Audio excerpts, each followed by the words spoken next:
వచ్చే సార్వత్రిక ఎన్నికల్లో ఎన్డీఏ హ్యాట్రిక్ కొడుతుందని, ముచ్చటగా మూడోసారి ప్రధాని కావాలని నరేంద్ర మోడీ భావిస్తున్నారు. ఈసారి బీజేపీ సహా ఎన్డీఏ కూటమి పార్టీలన్నీ కూడా మోడీ మేనియాతోనే జనంలోకి వెళ్లాయి. కానీ ఈ ఎన్నికల్లో మోడీ వేవ్ లేదట. అమరావతి లోక్సభ నియోజకవర్గం నుంచి పోటీ చేస్తున్న అభ్యర్థి నవనీత్ కౌర్ రాణా కార్యకర్తలకు చెప్పినట్లు ఓ వీడియో సర్క్యులేట్ అవుతోంది. నవనీత్ కామెంట్స్ పై సొంత పార్టీలో గరమవుతుంటే మహారాష్ట్రలో ఎన్సీపీ, ఇతర ప్రతిపక్షాలు పండుగ చేసుకుంటున్నాయి. మహారాష్ట్రలోని అమరావతి లోక్సభ నియోజకవర్గం నుంచి బీజేపీ తరపు నవనీత్ కౌర్ రాణా పోటీ చేస్తున్నారు. ఆమె గత ఎన్నికల్లో ఇదే స్థానం నుంచి ఇండిపెండెంట్ గా ఎంపీ సీటు గెలుచుకున్నారు. ఈ మధ్య బీజేపీలో జాయిన్ అయ్యారు. ఆమెకు అమరావతి టికెట్ ఇచ్చింది కమలం పార్టీ. ఇప్పుడు కొత్తగా నియోజకవర్గంలో బీజేపీ తరపున బరిలోకి దిగడంతో నవనీత్ కౌర్ కి ఇంకా ఎక్కువ కష్టపడాల్సి వస్తుంది.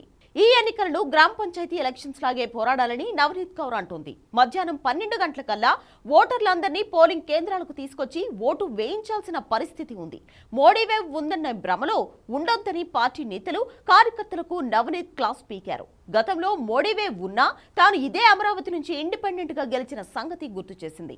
ఇప్పుడు ఇంకెంత కష్టపడాలో అంటోంది నవనీత్ కౌర్. నవనీత్ కామెంట్స్ పై బీజేపీ నేతలు ఫైర్ అవుతున్నారు. కార్యకర్తలను కష్టపడమని చెప్పడం వరకు ఓకే, మోడీ వేవ్ లేదనడం ఏంటని మండిపడుతున్నారు. ఆమె మాత్రం ఇది ఫేక్ వీడియో, తన స్పీచ్ ని ఎడిట్ చేసి అతికించి తప్పుగా ప్రచారం చేస్తున్నారని అంటోంది.